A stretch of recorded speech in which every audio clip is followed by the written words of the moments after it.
नमस्कार, मैं हूं आंचल सिंह और आप देख रहे हैं एनएमएफ न्यूज। नवरात्रि का पर्व आने वाला है। लोग आदिशक्ति मां को प्रसन्न करने के लिए अभी से जुट गए हैं। घरों में उपवास के लिए फलाहार की तैयारी चल रही है। चिप्स और पापड़ तैयार किए जा रहे हैं। मां का दरबार सजाने के लिए और उनकी पूजा अर्चना करने के लिए जरूरी वस्तुओं की लिस्ट भी तैयार हो रही है।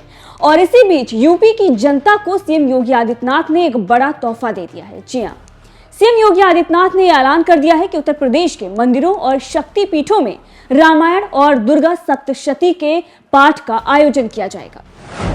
अब इसकी तैयारी भी शुरू हो गई है। सीएम योगी की ओर से सभी जिलों के डीएम को भी दिशा निर्देश जारी कर दिए गए।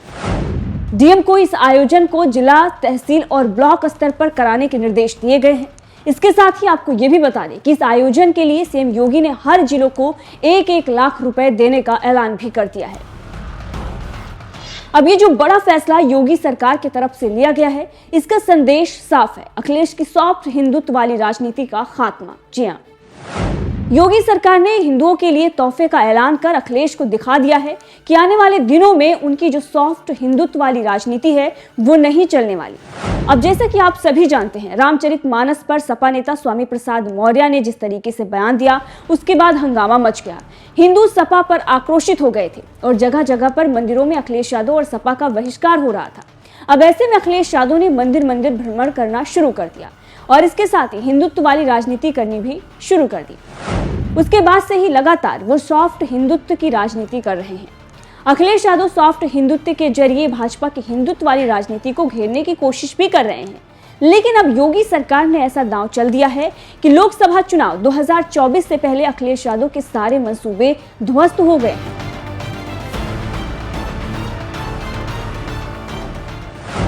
सीएम योगी आदित्यनाथ ने मंदिरों और शक्तिपीठों में रामायण और दुर्गा सप्तशती के पाठ की घोषणा तो कर दी है, लेकिन अब इससे राजनीतिक माहौल को हवा मिलेगी और माहौल गर्मा भी सकता है और विरोधी पार्टियां सेकुलरिज्म का हवाला देते हुए इसके विरोध में उतर भी सकती हैं, क्योंकि यह फैसला उनके गले के नीचे नहीं उतर पाएगा और वो पचा नहीं पाएंगे कि मंदिरों और शक्तिपीठों में रामायण और दुर्गा सप्तशती का पाठ हो रहा है।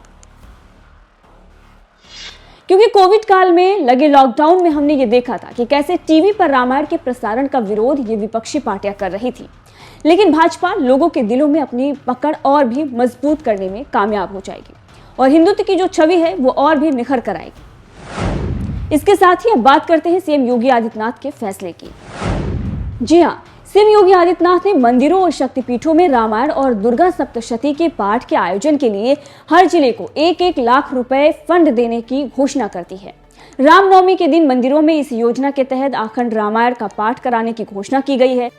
इसके साथ ही शक्तिपीठों में दुर्गा सप्तशती पाठ के आयोजन के जरिए क्षेत्र में भक्तिमय माहौल तैयार करने का ऐलान किया गया है। वहीं ब्लॉक स्तर पर मंदिरों को चिन्हित कर आयोजन के लिए फंड उपलब्ध कराया जाएगा ताकि इसमें किसी प्रकार की कमी न रहे। आपको बता दें कि 22 मार्च से चैत्र नवरात्रि की शुरुआत हो रही है और इसीलिए मंदिरों और शक्तिपीठों में रामायण और दुर्गा सप्तशती के पाठ के साथ साथ सांस्कृतिक कार्यक्रमों के आयोजन की भी तैयारी की जा रही है। वहीं इन आयोजन के लिए योगी सरकार के द्वारा सभी जिलों को 1-1 लाख रुपए फंड देने का ऐलान भी किया गया है। इसके साथ ही आयोजन में महिलाओं की सहभागिता बढ़ाने के भी निर्देश दिए गए हैं और सभी जिलों के डीएम को 21 मार्च तक तैयारियों को पूरा करने का निर्देश दे दिया गया है। अब आपको बता दें कि नवरात्रि के मौके पर रामायण और दुर्गा सप्तशती के पाठ के आयोजन के लिए 2 नोडल अधिकारियों को भी नियुक्त कर दिया गया है, जो विशेष रूप से इसी की देखरेख करेंगे।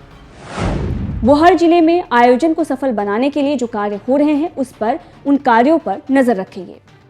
वहीं एक मीडिया रिपोर्ट के मुताबिक इसके लिए सांस्कृतिक विभाग के प्रमुख सचिव मुकेश मेश्राम ने विशेष निर्देश जारी किए हैं। कार्यक्रमों के आयोजन वाले मंदिरों के नाम, पता, तस्वीरें और मंदिर प्रबंध समिति से संपर्क के लिए नंबरों को भी उपलब्ध कराने का निर्देश दिया गया है। नोडल अधिकारी जांच करेंगे कि कार्यक्रमों का आयोजन सही मायनों में हो रहा है या फिर नहीं, क्योंकि कई बड़े सवाल इस पर खड़े हुए कि डीएम को 1-1 लाख रुपए जो दिए गए हैं, निर्देश जारी किया गया है, क्या जिले में इस प्रकार का आयोजन होगा भी या फिर इसमें भी एक बड़ा भ्रष्टाचार ना हो जाए। इसीलिए इस तरीके की व्यवस्था की गई है कि किसी भी प्रकार की इसमें भ्रष्टाचार की बात ना सामने आए। इसके साथ ही आपको बता दें कि योगी सरकार के इस फैसले के बाद अब ये देखना होगा कि विरोधी कैसे इस फैसले से बौखलाते हैं और इसका विरोध करते हैं। बहरहाल इस फैसले से आप खुश हैं या फिर नहीं, कमेंट करके जरूर बताइएगा।